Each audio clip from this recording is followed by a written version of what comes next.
Phone tapping కేసులో విచారణ కొనసాగుతోంది. రాధాకిషన్ రావు, తిరుపతన్న, శ్రవణ్ రావును సిట్ విచారిస్తోంది. 2 రోజుల క్రితం ప్రణీత్ రావు, ప్రభాకర్ రావును కలిపి సిట్ ప్రశ్నించింది. ప్రభాకర్ రావు పెద్ద కుమారుడు నిశాంత్ రావును ప్రశ్నిస్తున్నారు.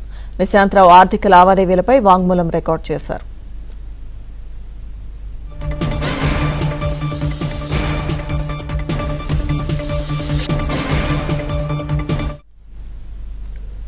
మరోవైపు ఫోన్ ట్యాపింగ్ కేసులో నందకుమార్ విచారణకు హాజరయ్యారు. ఫోన్ ట్యాపింగ్ కారణంగానే ఎమ్మెల్యేల కొనుగోలు అంశం తెరపైకి వచ్చింది. ఎమ్మెల్యేల కొనుగోలు కేసులో నందకుమార్ గతంలో అరెస్ట్ చేశారు. ఎమ్మెల్యేల కొనుగోలు వ్యవహారంపై నందకుమార్ను సిట్ విచారిస్తోంది. ఇక ఆ రోజు ఏం జరిగింది, ఎలా వెలుగులోకి వచ్చింది అనే అంశాలపై స్టేట్మెంట్ను రికార్డు చేస్తున్నారు.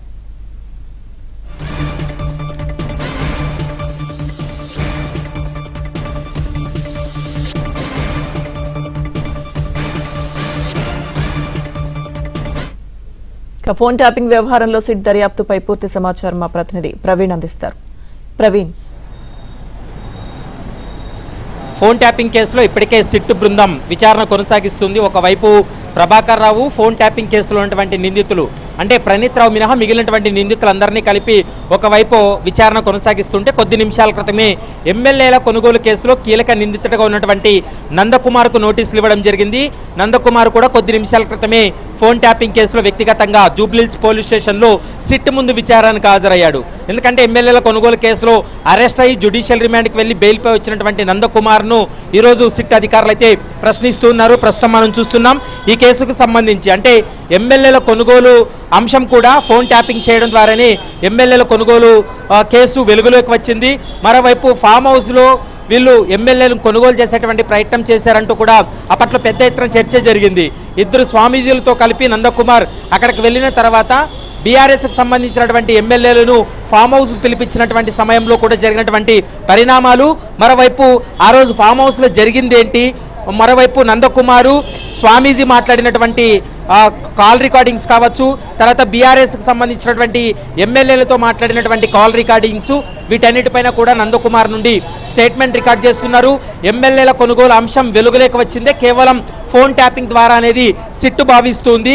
కాబట్టి ఈ అంశాలన్నిటిపైన కూడా ఒకవైపు సిట్టు దర్యాప్తు చేస్తుంది. మరోవైపు ప్రభాకర్ రావుతో పాటు అడిషనల్ ఎస్పీలుగా ఉన్నటువంటి తిరుపతన్న, మరోవైపు మాజీ టాస్క్ ఫోర్స్ డీసీపీగా పనిచేసినటువంటి రాధాకిషన్ రావు, వీరిని కూడా కలిపి విచారణ జరుపుతున్నారు.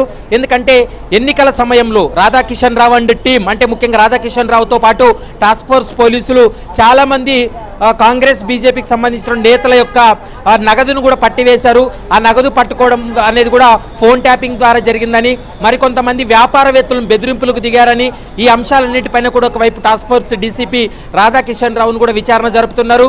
గతంలో రాధాకిషన్ రావు స్టేట్మెంట్లో కూడా అప్పటి సీఎం కేసీఆర్ పేరును తన స్టేట్మెంట్లో ప్రస్తావించారు. కాబట్టి ఇప్పుడు కూడా మరోసారి ఎవరి పాత్ర ఎంతుంది, ఎవరి ఆదేశాల మేరకు ఫోన్లు ట్యాప్ చేశారనేటువంటి అంశానికి సంబంధించి సుదీర్ఘంగా కొనసాగుతుంది. మరోవైపు ప్రభాకర్ రావు పెద్ద కుమారుడిగా ఉన్నటువంటి నిశాంత్ రావు కూడా అతని ఆర్థిక పరమైనటువంటి లావాదేవీలపైన, మరోవైపు వారి తండ్రి అంటే ప్రభాకర్ రావుకు సంబంధించినటువంటి ఫోన్లు హైదరాబాద్లో ఉన్నాయి అమెరికా వెళ్ళిన సమయంలో. ఆ టైంలో ఆ ఫోన్లన్నింటినీ కూడా డేటా అంతా కూడా డిలీట్ చేయడంలో వాళ్ళ పాత్ర ఏమైనా ఉందా అన్న కోణంలో కూడా ప్రస్తుతం ప్రభాకర్ రావు కుమారుడిని కూడా విచారణ జరిపి స్టేట్మెంట్ కూడా రికార్డ్ చేస్తున్నటువంటి సందర్భం కనపడుతుంది. ఈరోజు సాయంత్రం 6-7 గంటల వరకు కూడా ఈ విచారణ జరిగేటువంటి అవకాశం ఉంటుంది. రేపు ఉదయం 10:30 ప్రభాకర్ రావు కస్టోడియల్ ఇన్వెస్టిగేషన్ నుంచి విడుదలవుతాడు.